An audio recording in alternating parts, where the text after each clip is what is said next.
চাকরি প্রার্থীরা 50 লক্ষ এনরোলমেন্ট করে পোর্টাল চালু করছে, ওটা ওরাই করবে, ওদের সংগঠন হচ্ছে 2 অ্যাডভোকেট এটা অর্গানাইজ করছে। অ্যাডভোকেট কৌস্তব বাগচি, অ্যাডভোকেট বিক্রম ব্যানার্জি, এরা অর্গানাইজ করছে। ন্যাশনাল ফ্ল্যাগ নিয়ে তারা লং মার্চ করবে নেক্সট ইয়ার। সব চলছে, কাজ চলছে। আগামী 15 মাস মমতা বন্দ্যোপাধ্যায় খুব একটা স্বস্তিতে থাকতে পারবেন, আর ভোটে হারিয়ে সব সমস্যার সমাধান।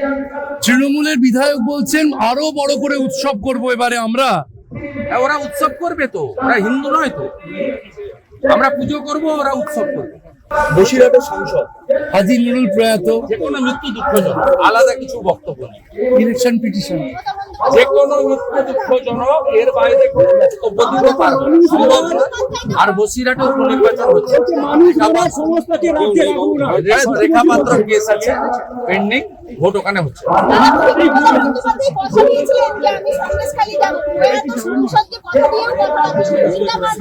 মমতা ব্যানার্জি কবে সত্যি কথা বলেছে? মমতা ব্যানার্জি কবে সত্যি কথা বলেছে? কোনোদিন সত্যি কথা বলেন?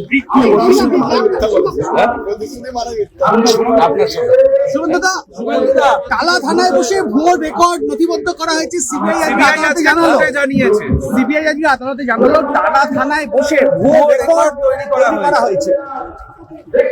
আপনাকে বলি, তথ্য প্রমাণ লোপাট প্রমাণিত। আমি সুপ্রিম কোর্ট চলছে, মন্তব্য করব না। সুপ্রিম কোর্টে চিফ জাস্টিসের বেঞ্চ বলছে আমরা স্তম্ভিত, আমরা ডিস্টার্ব রিপোর্ট দেখার পরে। আমরা সবাই ওয়েট করছি রিপোর্টটা সামনে আসুক। আসবে তো আজ নয় কাল, বিএনএসএ আছে, সব রিপোর্টই পাবলিকলি করতে হবে। অর্থাৎ সেটা তো হবেই।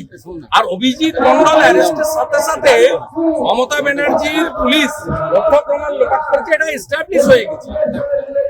আমি প্রথম দিন থেকে আমার এক্সান্ডেল খুলুন, হল বদলেছে, বেসিন বদলেছে, ড্রেস বদলেছে, ভিসেরা বদলেছে, ব্লাড বদলেছে, সব বদলেছে, সব বদলেছে।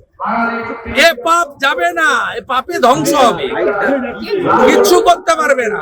এ পাপ যা করেছে বোনের সঙ্গে, এ ধ্বংস হয়ে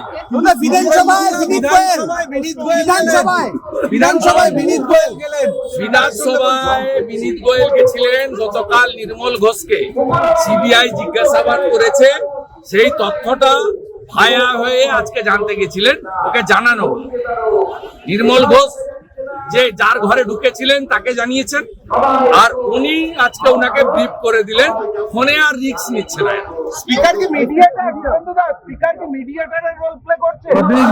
আমি বলছি তো, যার ঘরে ঢুকেছিলেন তিনি নির্মল ঘোষের কাছ থেকে খবর নিয়েছেন।